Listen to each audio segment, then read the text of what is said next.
أعوذ بالله من الشيطان الرجيم. بسم الله الرحمن الرحيم.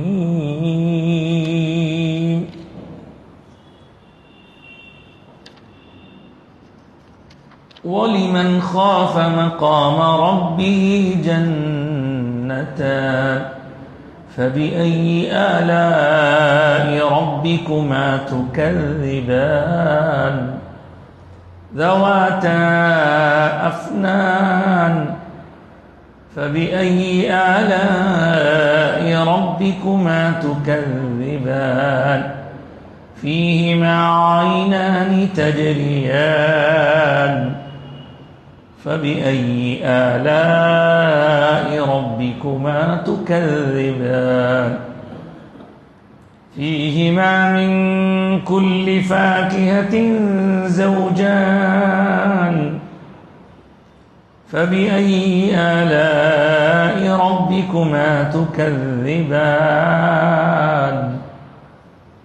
متكئين على فرش بطائنها من استبرق وجنى الجنتين دان فبأي آلاء ربكما تكذبان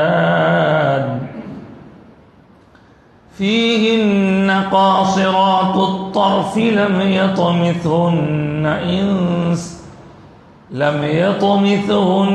إنس قبلهم ولا جان فبأي آلاء ربكما تكذبان كأنهن الياقوت والمرجان فبأي آلاء ربكما تكذبان هل جزاء الإحسان إلا الإحسان فبأي آلاء ربكما تكذبان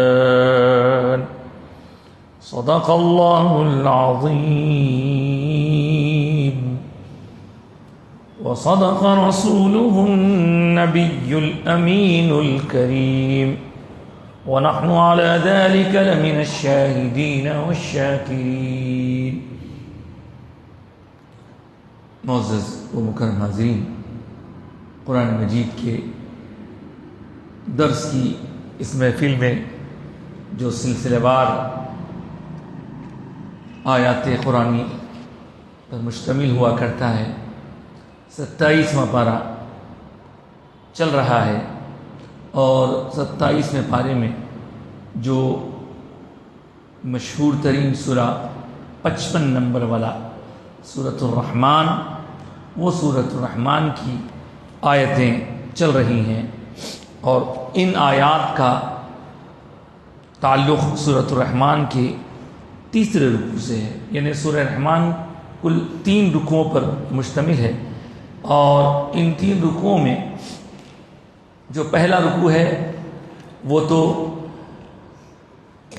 تخلیق اور اللہ کے سامنے جو لوگ جو زمین و آسمان کی مختلف اشیاء سجدہ ریز ہیں، اور اسی طرح کی مختلف باتوں پر مشتمل ہے. لیکن دوسرے رکوع میں جو ہم گزشتہ پڑھ چکے ہیں، آپ نے دیکھا کہ اس دوسرے رکوع میں اللہ تعالیٰ نے جن اور انسان کو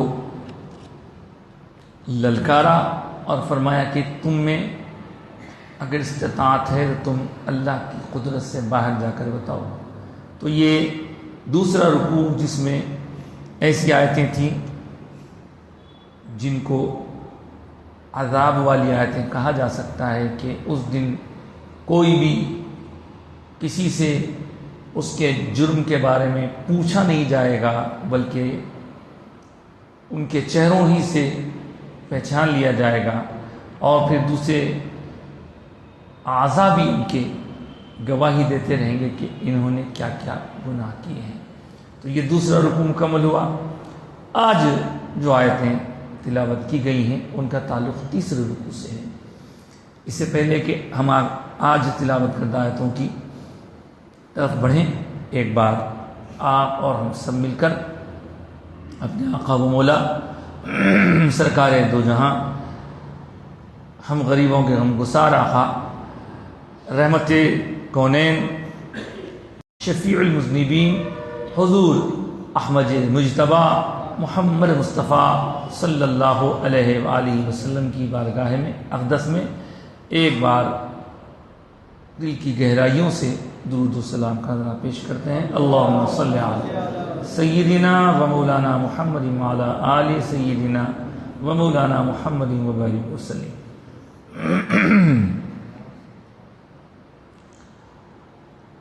تیسرے رکوع میں اللہ کے انعامات کا ذکر ہے جو آخرت میں اللہ کی طرف سے دیے جائیں گے ان بندوں کو جن سے اللہ راضی ہوگا۔ تو آج کی پہلی آیت، اب پچھلی آیت میں تو ہم نے سنا کہ وہ لوگ پہچانے جائیں گے اور ان کو کہا جائے گا کہ لو یہ جہنم ہے جس کا کہ تم انکار کیا کرتے تھے، اور پھر ان کو جب پیاس لگے گی تو بجائے یہ کہ پانی دینے کے بجائے ان کو کھولتا ہوا پانی دیا جائے گا۔ یہ سب عذابوں کا ذکر کیا گیا تھا، اور اب اللہ تعالیٰ کا وہ ارشاد آتا ہے کہ جس میں پیارے بندوں کے لیے انعامات کا ذکر ہے۔ فرمایا وَلِمَنْ خَافَ مَقَامَ رَبِّهِ جَنَّتَانِ، اب اس کے لیے جو اپنے رب کے سامنے کھڑے ہونے سے خوف کھائے، وہ جو اپنے رب کے سامنے کھڑے ہونے سے خوف کھائے۔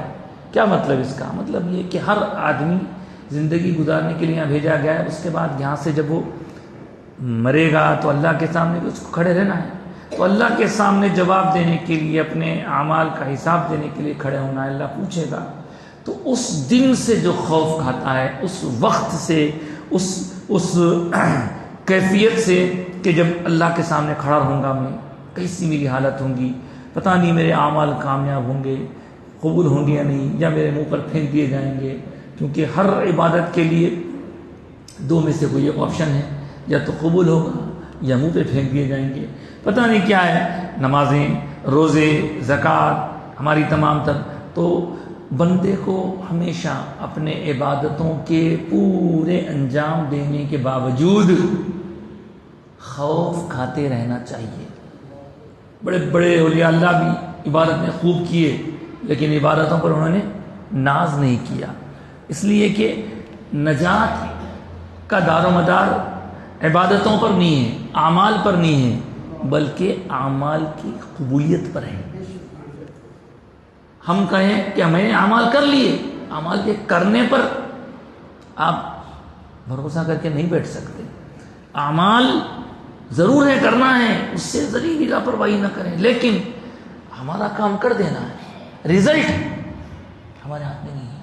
جو کچھ ہم کر رہے ہیں کرتے جانا ہے، کرتے جائیں، نیکی کرنا ہے، بھلائی کرنا ہے، اچھا کام کرنا ہے، عبادتیں کرنا ہے، نفل، فرض، واجب، سنت سب کرنا ہے، لیکن کر کے بھروسہ اس پر نہیں کرنا ہے، بھروسہ اللہ کی ذات پہ کرنا ہے۔ اللہ میرے ٹوٹے پھوٹے اعمال ہیں، تیرے لائق نہیں ہے، مگر تو اپنے کرم سے، فضل سے قبول فرما لے، اور تو قبول فرمائے گا تو ہی میری بات بنے گی، ورنہ اچھا پھر قبول کرنے کے لیے بھی اللہ تعالیٰ پر کوئی جبر نہیں ہے کہ اللہ قبول کرے سو کر، نہیں، قبول کرنا اللہ کی ڈیوٹی نہیں ہے کہ بس بندوں نے پیش کر دیا میں تو قبول کرنا ہی نہیں، یہ اللہ کی مرضی ہے، چاہے تو قبول کرے، چاہے تو رد کر دے، اور چاہے تو کسی کو اعمال کی قبولیت کے نہیں ہونے پر بھی یوں ہی معاف کر دے، مرضی اس کی، جو چاہے کر سکتا ہے وہ، لیکن بندے کو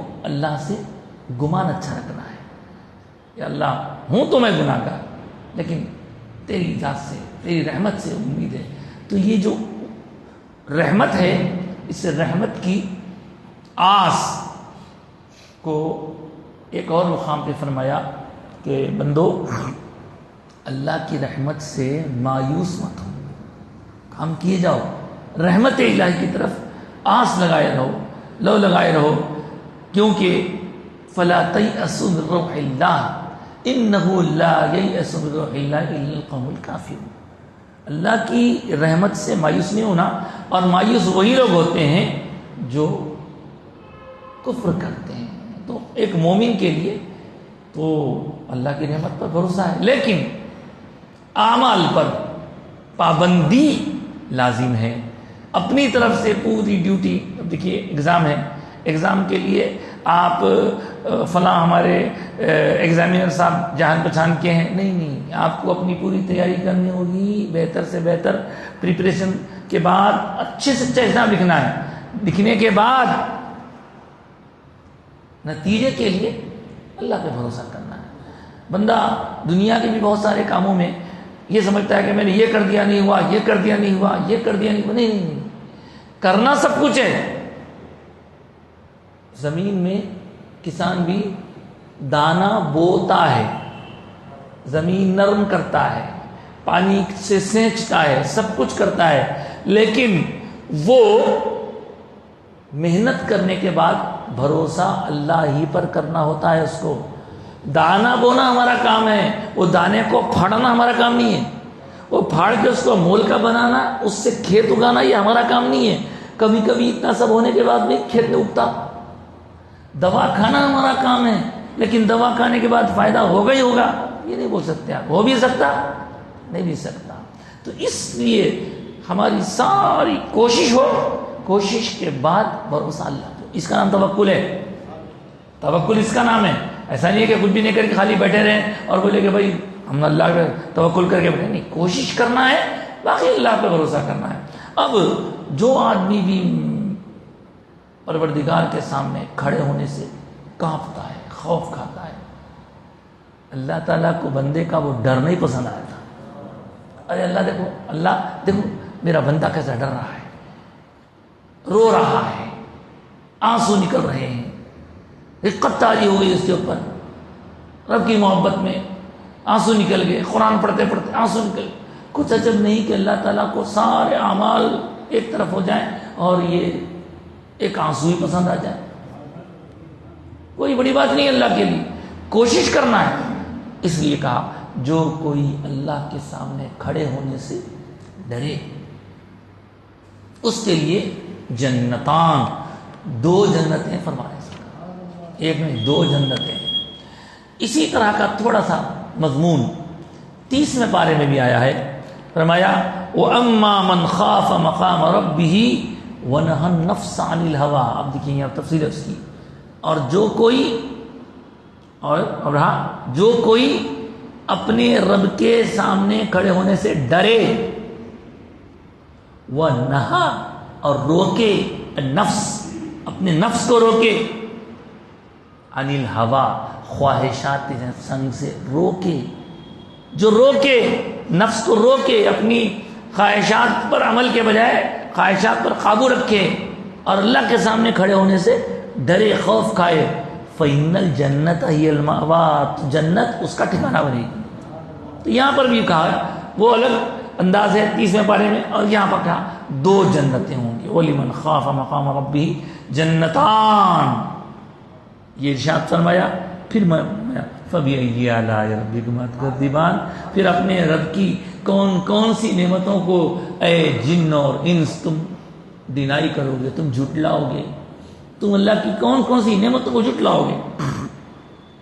پھر فرمایا ذواتا افنان، وہ جنت 2 جنتیں ہوں گی، ان 2 جنتوں میں کیا کچھ ہوگا، کیا کیسا کیسا اللہ کا وہاں پہ ارینجمنٹ ہے، نظام ہے، انتظام ہے، وہ بتا رہا۔ ذواتا افنان، وہاں کیا ہوں گے، نرم نرم ڈالیاں ہوں گی، اور ایسی ڈالیاں جن کو اللہ تعالیٰ نے بیان فرمایا کہ نرم بھی ہوں گی، اور اس کے ساتھ ساتھ ان کے سرسبزی وہ شادابی بھی بہت، یعنی اس کا تازہ ہونا آنکھوں کو لبھائے گا. کوئی وہاں پر ایسی مرجھائی ہوئی کوئی چیز، سوکھی کوئی چیز جی نہیں. یہ ایور گرین جس کو ہم بولتے ہیں نا، سدا بہار، تو یہ وہاں وہ کیفیت ہوگی. جنت کی قسم بیان کی، جنت کے اندر جو انعامات ہوں گے تو شاخیں ہوں گی اور وہ سبز سبز ہری ہری ٹہنیاں ہوں گی. شاخیں، ٹہنیاں، برانچز اس کو کہتے ہیں. اس کے بعد فرمایا ذواتا افنان فبأي آلاء ربكما تكذبان، پھر اپنے رب کی کون کون سی نعمتوں کو تم جھٹلاؤ گے. آگے فرمایا فیہما، اس کے اندر ان دونوں میں عینان تجریان، دو چشمے بہ رہے ہوں گے، دو ندیاں بھی بہ رہی ہوں گی. اس کے بارے میں فرمایا ایک کا نام تسنیم ہے اور ایک کا نام سلسبیل ہے. دو جنت ہوں گی، دو جنت میں دو الگ الگ نہریں ہوں گی. پھر فرمایا فبأي آلاء ربكما تكذبان، پھر تم اپنے رب کی کون کون سی نعمتوں کو جھٹلاؤ گے. فیہما، اور ان میں، ان باغات میں، من کل فاکہۃ، ہر قسم کا میوہ ہوگا، ہر قسم کا میوہ ہوگا. من کل فاکہۃ، اور وہ بھی کیسے ہوں گے؟ زوجان، جوڑ جوڑ ہوں گے اس کے. ہاں، ہر قسم کے میوے بھی ہوں گے، ان کے جوڑ جوڑ ہوں گے. تو یہ جنت کی فضا کا منظر دکھایا جا رہا ہے یہاں پہ، جو ان لوگوں کے لیے ہوگا جو اللہ سے ڈر کے اپنے نفس کو بچاتے ہیں برائیوں سے، اپنی خواہشات نفس سے پرہیز کرتے ہیں اور ان کا غلط استعمال نہیں کرتے. آگے فرمایا فبأي آلاء ربكما تكذبان. یہ تو ہو گیا ایٹماسفیئر. پھر وہاں پہ لوگ کیسے رہیں گے؟ فرمایا متکئین علی فرش بطائنها من استبرق. وہاں پہ لوگ کیسے رہیں گے؟ تکیے لگائے ہوئے بہترین فرش پر ہوں گے. متکئین علی فرش، اور وہ فرش بھی استبرق، ایک خاص قسم کا، یعنی اس کے اندر کپڑے کے الگ الگ قسمیں جو ہوتی ہیں ہمارے پاس ہم دیکھتے ہیں، ایک ریشم ہوتا ہے وغیرہ وغیرہ، تو اسی طرح کے ایک خاص قسم کا استبرق، موٹے موٹے دویز قسم کے انداز کا وہاں پر فرش ہوگا. اور جس کے بعد فرمایا وجن الجنتین دان، اور ان دونوں پھلوں کے باغ، وہ دونوں باغوں کے پھل کیسے ہوں گے؟ باغ بھی ہوں گے، پھل بھی ہوں گے، مگر ایسے نہیں ہوں گے کہ دل ترستا ہاتھ نہیں پہنچتا، ایسے نہیں ہوں گے. دان قریب ہوں گے، آپ تصور کریں گے، خواہش کریں گے، آپ کے پاس موجود ہوں گے. وجن الجنتین دان، وہ دونوں باغات ہوں گے، ان کے تمام تر میوے جات ہوں گے، اور میوے جات کوئی دور نہیں ہوں گے جا کے کوئی لے آئے، جا کر بھائی وہاں سے لے کے آؤ. آپ خواہش کریں گے وَلَكُمْ فِيهَا مَا تَشْتَهِيهِ الْأَنفُسُ وَتَلَذُّ الْأَعْيُنُ. فرمایا تمہارے لیے وہاں وہ کچھ ہوگا کہ جو تمہارے نفس، جو تمہاری خواہش ہوگی، ایسا خواہش کرتی موجود صاحب. پھر اس کو لانے کے لیے کسی کو حکم دینے اٹھ کے جانے کی ضرورت نہیں، بس تکیوں پر، یعنی فرشوں پر تکیے لگائے. یہ کب ہوتا ہے سر؟ تکیے بچھا کے، فرش بچھا کے، تکیوں میں آرام ہی آرام، سکون ہی سکون. تو یہ دار العمل ہے، وہ دار الجزا ہے. یا کام کرنا ہے وہاں رزلٹ. اب آپ بولیے کبھی کسی کو جس دن رزلٹ آتا، رزلٹ کے دن کچھ پڑھنا ہوتا ہے کیا؟ رزلٹ کے اب رزلٹ آیا ہے، رزلٹ آیا تو سب چھوڑ چھاڑ کے پڑھ لیتے. ارے نہیں بھائی، یہ تو خوشی کرنے کا موقع ہے، مزے کا موقع ہے یہ. اب ایک دوسرے کو مبارکباد دیں گے، مزے سے آرام سے رزلٹ نکل گیا. تو اسی طرح یہ دار العمل ہے، وہ دار الجزا ہے، وہاں پر خرید کر دیے جائیں گے میووں کو. اس کے بعد اور سنیے فبأي آلاء ربكما تكذبان. پھر فرمایا تم اپنے رب کی کون کون سی نعمتوں کو جھٹلاؤ، کون کون سی. اے جنو انس، یہاں پر ایک بات علماء نے لکھی ہے، مفسرین نے، کہ جب یہ ساری باتیں سنائی جا رہی ہیں تو ان میں مخاطب یعنی ایڈریس کس کو کیا جا رہا ہے؟ جنوں اور انسانوں کو. تو اس کا مطلب ہوا جنت میں انسانوں کے ساتھ ساتھ جنات بھی ہوں گے، مگر وہی ہوں گے جو اللہ کے فرما بردار ہوں گے. یہ جن اور انس، یہ دونوں کے لیے ثواب. اور پوچھ. تو آپ آگے دیکھیں, خواہشات الگ الگ طرح کی ہوتی ہیں.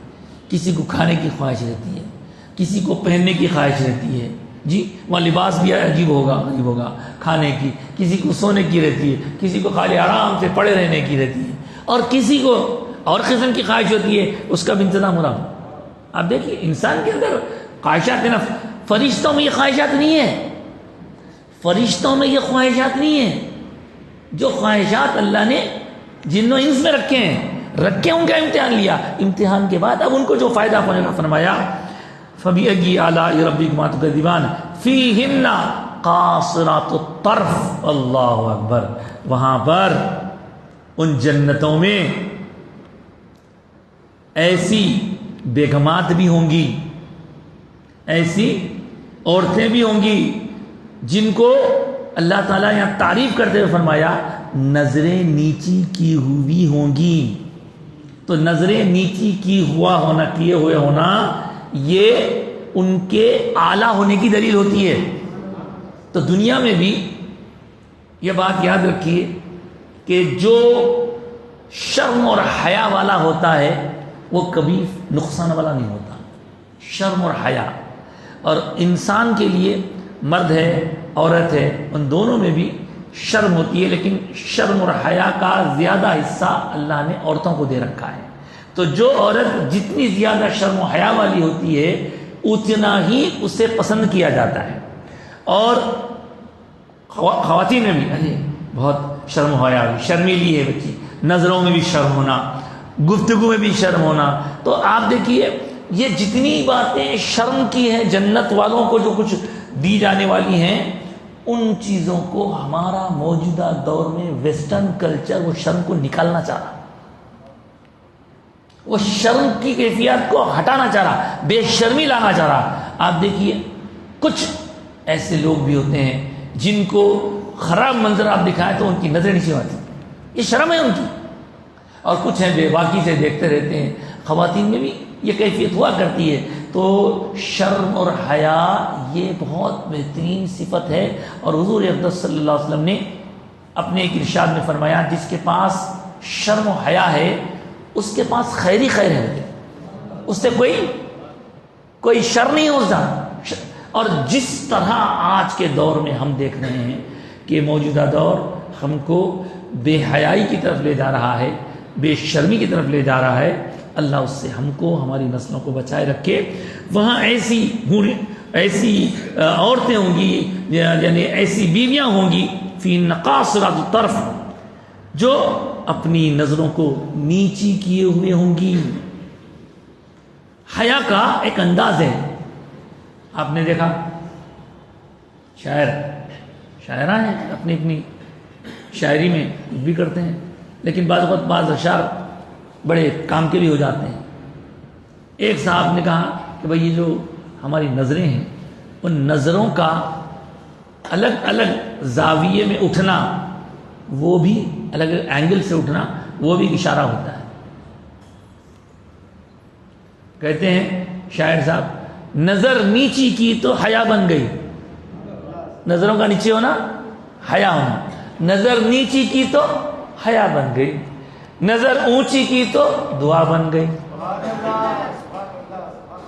نظر نیچی کی تو حیا بن گئی, نظر اونچی کی تو دعا بن گئی. کبھی کبھی بندہ منہ سے دعا نہیں کرتا, خالی ایسا کرتا, مطلب وہ دیکھنے میں اللہ کی طرف دعا. نظر نیچی کی تو حیا بن گئی, نظر اونچی کی تو دعا بن گئی, نظر ترچی کی تو ادا بن گئی, اور نظر پھیر لی تو خزا بن گئی. موت, نظریں پھیر لی تو خزا ہے, موت ہے. تو یہاں نظروں کے نیچے رکھنا, نظروں کا نیچے رکھنا یہ حیا والوں کی ایک صفت ہے جو ہمارے سیکھنے کے لیے بہت کچھ ہے اس کے اندر. آگے فرمایا فیہن قاصرات الطرف, وہاں پر ایسی نظریں جھکائی ہوئی بیویاں ہوں گی جو لم یطمثہن انس قبلہم ولا جان, اتنی صاف ستھری اور پاک و پاکیزہ ہوں گی کہ اس سے پہلے, یعنی یہ جو جنت میں اللہ تعالیٰ جو انعامات عطا فرمائے گا ان کا ذکر کیا گیا، تو یہاں پر آدمی کو اس طرح کی نعمتوں کا ذکر کیا گیا، تو وہاں یہ بھی کہا گیا کہ وہ ایسی خواتین ہوں گی کہ ان کو اس سے پہلے کبھی کسی جن یا انس نے ٹچ تک نہیں کیا ہوگا.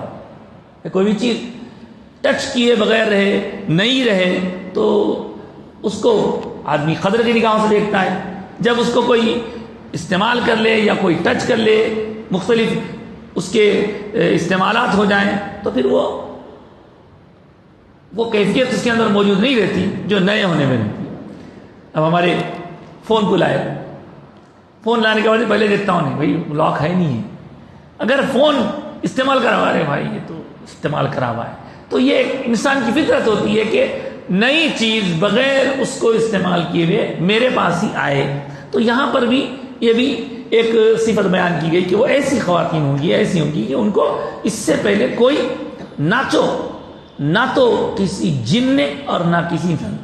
میں آیت پڑھتا ہوں، فیہن قاصرات الطرف لم یطمثہن انس، نہ کسی انسان نے چھوا ہوگا قبلہم اس سے پہلے، ولا جان، اور نہ کسی جنات نے چھیا ہوگا.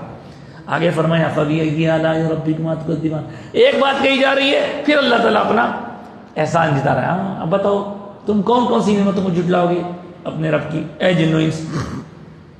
آگے فرمایا کأنہن الیاقوت والمرجان، وہ ان کی صفائی ستھرائی میں، شفافیت میں اتنی اجلی ہوں گی، اتنی صاف ہوں گی، اتنی اس کی کیفیت بیان کرنے کے لیے الفاظ نہیں ہے کہ وہ گویا یاقوت کی طرح ہوں گی اور مرجان کی طرح ہوں گی.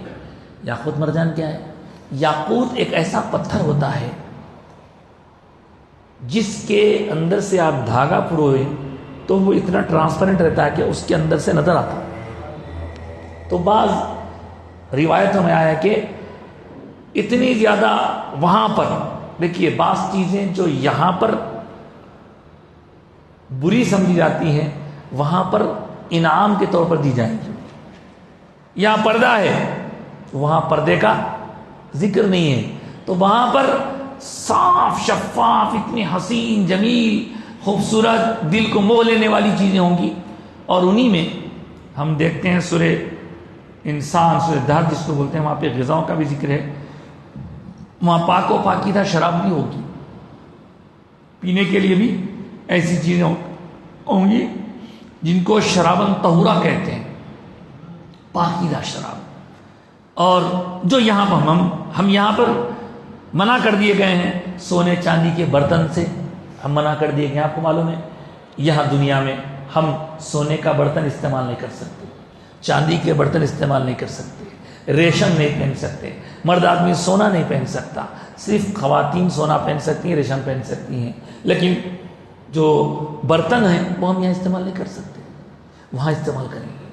یہ جو دو جنتیں بتائیں تو بعض مفسرین لکھتے ہیں کہ ایک جنت ایسی ہوگی جس کے اندر پورا سامان سب کچھ سونے کا ہوگا، ایک جنت ایسی ہوگی جو سب کچھ چاندی کا ہوگا. یہاں ہم سونے چاندی کا برتن استعمال نہیں کر سکتے.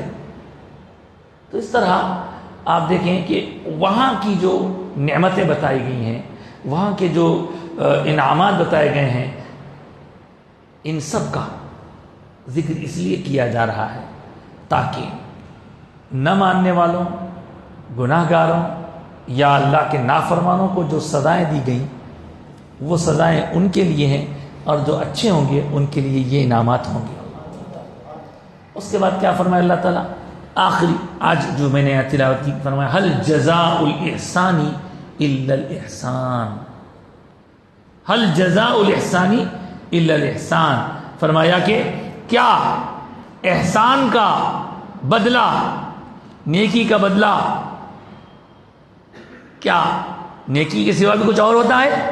احسان کا بدلہ احسان سے کہ ہٹ کے بھی کچھ ہوتا ہے؟ احسان کا بدلہ احسان ہی ہوتا ہے. تو بندوں نے نیکی کی تو اللہ نے ان کو بہترین اس کی جزا عطا فرمائی. هل جزاء الاحسان الا الاحسان، یعنی نیکی کا بدلہ نیکی کے ذریعے ہی بہتر انداز میں اچھا بدلہ دیا جاتا ہے. تو یہ آج تیسرے رکوع کا آدھا حصہ ہوا، اور پھر اس کے بعد اور ایک حصہ ہے اسی رکوع کا جس پر یہ بات ختم ہوگی. تو یہ جنت کی جب تفصیلات بیان کی جاتی ہیں اور وہاں کے انعامات بیان کیے جاتے ہیں تو پھلوں کا بھی ذکر ہوتا ہے.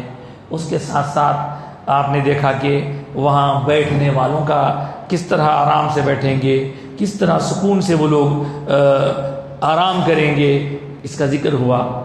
تو یہیں پر ساتھ ساتھ ایک سوال یہ ہوتا ہے کہ صاحب مرد آدمیوں کو وہاں پر الحمدللہ رب العالمین جو کچھ انعامات دیے جائیں گے اس کا تو ذکر کیا گیا. خواتین کو کیا ملیں گے؟ آج کے زمانے میں اس طرح سوالات بہت ہو رہے ہیں. تو یہ بات یاد رکھیے کہ قرآن مجید میں اللہ تعالیٰ نے بہت سارے احکام عورتوں کو آدمیوں کے یعنی مردوں کے ذریعے سے عطا فرمائے. روزہ ہے، اے ایمان والو تم پر روزے فرض کیے گئے ہیں. تو یہ مردوں سے خطاب ہے، مردوں سے خطاب ہے تو پھر اب عورتوں سے الگ تو نہیں کہا گیا اے عورتوں تم پر بھی روزے فرض کیے گئے ہیں. تو کیا عورتوں پر روزے فرض نہیں ہے؟ کیوں؟ کیونکہ اسلامک سسٹم میں یہ بات سب جانتے ہیں کہ عورتوں کو مردوں کے تابع رکھا گیا ہے. اب تابع رکھا گیا ہے تو اس کا یہ ہرگز مطلب نہیں ہے کہ مرد آدمی ظلم کرے، بلکہ تابع رکھنے کا مطلب یہ کہ عورتوں کو زیادہ سیکیورٹی فراہم کرنے کی غرض سے مرد کو اس کا ذمہ دار بنایا گیا ہے، مرد کو اس کا کیئر ٹیکر بنایا گیا ہے. تو جو چیز جتنی زیادہ اہم ہوگی، نازک ہوگی، اس کی حفاظت بھی اتنی زیادہ ہوگی. اور چل تو رہا ہے، لوگ کر رہے ہیں، لیکن لوگ اکثر پوچھتے ہیں صاحب یہ عورتوں کی نوکری وغیرہ وغیرہ کے بارے میں. تو دیکھو صاحب زمانہ تو ایسا ہے، لیکن عورتوں پر کمانے کی ذمہ داری اللہ رسول نے نہیں رکھی. عورتوں کو سکون سے رہو، مرد کما کے لاتا کھاؤ بول کے. اب اس کو غلط وے میں ایسا پیش کر رہے ہیں، نہیں عورت کو بٹھا دیے، گھر میں بٹھا دیے، جیل خانہ بنا دیے. نہیں ویسا نہیں. اس لیے کہ یہ بات سب سمجھ رہے ہیں کہ جب عورت کمانے باہر نکلتی تو سب سے پہلی چیز حیا کا مسئلہ، پردے کا مسئلہ. پھر اس کے ساتھ ساتھ اگر آپ غور سے دیکھیں تو بیچاری عورت پر، کمانے والی عورت پر ظلم ہوتا. کیسا ہوتا؟ باہر کا پورا کام کرنا، پھر آ کے گھر کا کام بھی کرنا. جو خالی گھر کا کام کرتی انہیں مزے گھر کا کام کرتی، سکون سے اللہ کرتے گھر میں بیٹھتی، باہر کا ٹینشن ہی. اب یہاں لوگ کہیں گے کہ کمانے والوں کے خلاف بول رہے ہیں. خلاف نہیں بول رہے ہیں، مگر اتنا ضرور ہے کہ کمانا ہر عورت پر لازم نہیں ہے. اب کسی کے حالات اگر مجبوری کے ہیں تو بات اور ہے، لیکن ہر مرد پر کمانا لازم ہے. ہر مرد پر کمانا لازم ہے. اور عورت مرد سے اپنا حق لے سکتی کہ میں آپ کی بیوی ہوں، یا میں آپ کے گھر میں آپ کی بیٹی ہوں، یا میں بہن ہوں یا ماں ہوں، تو مجھے آپ کے روزی میں اللہ نے میرا حق رکھا ہے. برخلاف اس کے عورت اگر کماتی ہے، سمجھیے میاں بیوی کما رہے ہیں، ابھی جھگڑا ہو جائے گا، میاں بیوی کما رہے ہیں تو شوہر کے مال میں عورت کا حق تو ہے، لیکن عورت کے مال میں شوہر یہ نہیں بول سکتا تم کما کے لا رہے ہیں لاؤ دو، نہیں بول سکتا انہیں، وہ اس کا مال ہے. اس لیے بہت سارے لوگ خواتین کو کمانے کے سلسلے میں زحمت نہیں دیتے، یہی سوچ کے نہیں دیتے بھئی ہم ہے نا، ہم نہیں رہے تو جاؤ، آپ مزے میں رہو، کھاؤ پیو مزے میں. تو سوچ بدل گئی ہے. اب لوگ کیا سوچ رہے ہیں بعض مقامات پر تو سن کے بڑی تکلیف ہو رہی ہے، بڑا افسوس بھی ہو رہا ہے کہ مرد حضرات خود عورتوں کو باہر نہیں جاؤ کماؤ بول کے. کچھ تو ایسے کیسز ہیں یہاں سے جاؤ بھائی میں یہاں ہوں، میں لگ رہا کینیڈا کو ویزا، آپ جاؤ کینیڈا جاؤ، وہاں جا کے کماؤ پھر میرے کو بلاؤ. ایسا ہو رہا کئی جگہ، مگر اس سے اتنی خرابیاں ہو رہے ہیں کہ ہمارا جو فیملی سسٹم ہے نا وہ بگڑ جا رہا پورا. انہیں کمانے لگی تو پھر آپ اس کے اوپر ویسا حکم جتائیں گے. مرد آدمی کمانے کے سلسلے میں کہیں بھی گھومتا پھرتا، اس کی کوئی روک ٹوک نہیں ہوتی. عورت بھی ویسی گھومنے پھرنے لگی تو اس پہ الزام لگ رہے ہیں تم وہاں جا رہے ہیں، یہاں جا رہے ہیں، یہاں جا رہے ہیں، یہاں جا رہے ہیں، جینا آرام ہو جا رہا اس کا. اس لیے بہتر یہ ہے کہ مرد آدمی عورتوں کی کمائی پہ توجہ دینے کے بجائے خودداری سے خود کمائے. اور یہاں پر رہ کر بھی کچھ لوگ ایسا کر رہے ہیں، مرد حضرات کمانے کے لیے دم نہیں ہے، صلاحیت قابلیت نہیں ہے، بھی جا رہے ہیں جاؤ آپ کما کے لاؤ، میں بیٹھتا ہوں، بیٹھ کے کیا کرتا ہوں. عورتیں کما کے لا رہی ہیں، مرد بیٹھ کے کھا رہے ہیں.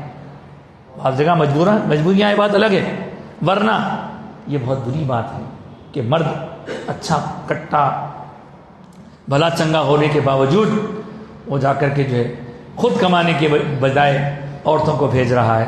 یہ غلط بات ہے. اور پھر یہ کیا ہوتا ہے، بڑے انصاف کی باتیں کرتے ہیں لوگ، لیکن آپ گھر پہ کبھی کچھ کام کے لیے لے کے آئیے، لیبر کو بھی لے کے آئیں گے آپ، تو مرد آدمی کی مزدوری عورت سے بڑھ کے رہتی، عورت کی کم رہتی. تو اس کا نتیجہ یہ ہو رہا کہ عورتوں کا استحصال ہو رہا، ایکسپلائٹیشن ہو رہا، اس کا غلط استعمال ہو رہا. اس لیے بہتر تو یہی ہے، خوددار آدمی وہ ہوتا ہے جو اپنے بیویوں کو کمانے بھیجنے کے بجائے خود کما کے لا کے کھلائے. چلو ٹھیک ہے، گھر بیٹھے اگر کوئی کر لے رہا ہے، کما رہا ہے، جیسے حضرت ام المؤمنین خدیجہ گھر بیٹھے بزنس کیا کرتی تھی، ٹھیک ہے، کسی کو لگا دیا گیا ہے. لیکن باہر جا کے انوالو ہو کے، آج کل کے زمانے میں تو اب تو گاڑیاں چلا رہی ہیں، یہ وہ سب کچھ چل رہا ہے، اس کی وجہ سے بہت سارے مسائل درپیش ہو رہے ہیں. اور یہ فون صاحب، یہ فون اللہ اکبر کئی مقامات پر میاں بیوی کے درمیان جھگڑے کا سبب بن رہا ہے. انہوں گھنٹوں کس سے بات کر رہے ہیں کہ انہوں کس سے بات کر رہے ہیں کہ اب دونوں میں شک شبہ پریشانی اور غیر ضروری دوسرے لوگوں کا یہ میاں بیوی کی زندگی میں انوالومنٹ، یہ سب کچھ ہو رہا ہے. بہرحال میں بہت دور نکل گیا. عرض یہ کرنا تھا کہ حوروں کے بارے میں بعض مفسرین نے لکھا ہے کہ وہاں پر اللہ تعالیٰ کا نظام ایسا ہوگا کہ جیسے مردوں کو انعامات سے نوازا جائے گا، عورتوں کے لیے بھی انعامات ہوں گے.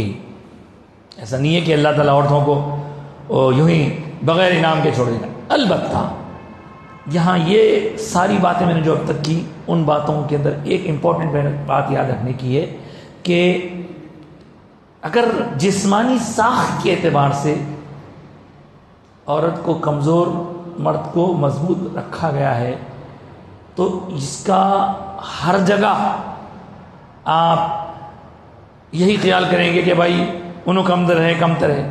نہیں، جب قانون میں دونوں کے حق کی بات آتی ہے تو ان کا حق کم، ان کا حق زیادہ نہیں رکھا گیا، بلکہ یہ کہا گیا کہ جیسا آدمی کا حق ادا کرنا ضروری ہے ویسی عورت کا حق ادا کرنا بھی ضروری ہے. اگر لوگ نہیں کر رہے ہیں تو یہ ان کی غلطی ہے، یہ ان کی نادانی ہے، یہ ان کی طرف سے کوتاہی ہے. حق کے معاملے میں عدالت میں جب کھڑے رہیں گے تو عورت کا بھی حق ویسا ہی دلایا جائے گا جیسا کہ مرد کا حق دلایا جاتا ہے. بہرحال مردوں کو بہت سارے ذمہ داریوں سے گزر کے جانے کے بعد جنت ملتی. عورتوں کو جنت ملنا آسان ہے، بہت آسان. آئیں بولی ایسا کر، جی ہاں، عورتوں کے لیے جنت اتنی آسان قرار دے دی گئی ہے. ایک ارشاد پاک ہے سرکار دو عالم صلی اللہ علیہ وسلم کا کہ عورت اگر 3 کام کر لے، اگر 3 کام کر لے تو اللہ تعالیٰ اس سے فرمائے گا جنت کے جس دروازے سے جاتی چل جاؤ کے بولتے دیکھ رہے ہیں آپ کیا کرنا. نمبر 1 نمازوں کا روزوں کا پاس لحاظ رکھ لینا. نمبر 2 اپنی عصمت و عزت کی حفاظت کر لینا. نمبر 3 شوہر کی اطاعت کرنا. ختم. چوتھی چیز نہیں اس کے آتے سمجھے تو. اب یہ جتنے جھگڑے ہیں نا صاحب یہ سب خواہشات تھے. یہ ہونا ان کو وہ ہو گیا وہ ہونا یہ ہونا. ہزاروں خواہشیں اتنی کہ ہر خواہش پہ دم نکلے. بہت نکلے میرے ارماں پھر بھی کم نکلے. تو ہمیں یہاں یہ سمجھنا ہے کہ پھر بھی مرد آدمی کو جنت میں جانے کے لیے اللہ کو منانے کے لیے بہت محنت کرنا پڑتا. نماز گھر میں پڑھا تو نہیں ہوتی اس کی, جا کے مسجد میں پڑھو, کما کے لاؤ, سب کا خیال کرو, بھاگ دوڑ دھوپ میں تپو, پانی میں بھگو, سردی میں اکڑو, سوپ کرو, باہر دھکے کھاؤ, سب کچھ کرو. موقع جہاد کا جہاد کرو, وہ بھی کرو. پھر سب کچھ کرنے کے بعد میں اللہ تعالیٰ راضی ہوا تو ملے گی جنت. یہاں عورتوں کو کچھ عورتیں آئی تھیں سرکار کے پاس, آ کے عرض کرنے لگی حضور ہم دیکھ رہے ہیں کہ آپ کے احکام میں سب کچھ فائدہ مردوں کو چاہیے. نمازاں نہ پڑھ لے رہے ہیں, جا کے روزے نہ رکھ لے رہے ہیں, اور اللہ جو ہے کما کے لا رہے ہیں. ہمارے کو بھی موقع ملا تو ہم بھی آ کے نماز پڑھتے ہیں, ہم بھی وہ کرتے ہیں. تو حضور مسکرا دیے, مسکرا کے فرمائے بی بی اللہ تعالیٰ آپ لوگوں کے اوپر یہ سب چیزیں لاگو ہی نہیں کرا, آسانی سے آپ کو بھیجا دینا چاہ رہا ہے. مفہوم یہ حدیث میں, اس لیے کہ وہ ساری مشقتیں ان کو کرنی پڑے گی, لیکن تم گھر میں اپنی نماز پڑھ لو, مزہ ہی مزہ. اور تمہارا جہاد کیا ہے بتاؤں, جب تمہارے ذریعے اللہ تعالیٰ دنیا میں کسی کو بھیجنا چاہتا ہے تو دوران حمل جو تم کو تکلیفیں ہوتی ہیں ایک ایک قدم پہ تم کو جہاد کا ثواب ملتا. بلکہ ہاں تم سخاوت کرو, گھر بیٹھے سب کر لے سکتے آپ لوگ. اب یہ بولتے کہ نہیں وہاں یہ اسلامک سوچ رکھنے والے, یہ ریلیجیس مائنڈیڈ لوگ عورتوں کو گھروں میں بٹھا دیتے. ایسا نہیں, گھروں میں بٹھا دیتے نا ان کو آرام, ٹھیک ہے. باہر جو لوگ نہیں لے جاتے, تفریح وغیرہ پہ نہیں لے آتے, علماء کہتے ہیں بھائی یقیناً ان کو بھی لے جانا چاہیے, ان کو بھی باہر, ایسا نہیں ہے کہ بند کر کے رکھ دیں. لیکن جو چیز ان پر لاگو نہیں کی گئی ہے وہ لاگو کرنا. اب دیکھیے نماز کا وقت ہوا, اذان ہوئی, اذان ہوتے آپ کچھ بھی ہو کیا بھی ہو آپ کو نکل کے بھاگ کے آنا ہے مسجد. نہیں آئے تو آپ کی نماز یہاں پہ جیسا ثواب ہے وہاں پہ ویسا ثواب نہیں ہے. اب اگر عورتوں کو ایسا رہتا تو وہ لوگ بچے کیسا سنبھالتے؟ ہاں, ان کا بچہ رو رہا, ان کا بچہ جو ہے طبیعت خراب ہے اس کی, اگر ان پر بھی لاگو ہوتا تو ان کے لیے مشکل ہو جاتی. روزہ ہے, روزہ مردوں کے لیے لازم ہے, ان کے لیے نہیں ہے. تو ان کے مسائل, ان کے ذمہ داریاں الگ ہیں, مرد کی ذمہ داریاں الگ ہیں. اسی لیے اسلامک سسٹم میں عورت کو ہمیشہ کسی نہ کسی مرد سے جوڑے رکھا گیا ہے. جی ہاں, پیدا ہوئی بیٹی تو باپ کے زیر سایہ, جی ذرا بڑی ہو گئی تو پھر شادی ہوتی اس کی تو شوہر کے زیر سایہ, اور اگر شوہر چلا جائے تو اس کا بھائی ہے یا اس کے بیٹے ہیں. مطلب ہر حال میں عورت کو کیئر کرنے کے لیے اللہ نے مردوں کو ذمہ دار بنایا ہے. جی ہاں، تو اس طرح یہ سمجھنا چاہیے. بہرحال جنت میں اللہ تعالیٰ اپنے بندوں پر جو انعامات کی بارش فرمائے گا، جس طرح کے انعامات عطا فرمائے گا، ان انعامات کا یہاں سورہ رحمان میں ذکر کیا گیا. اور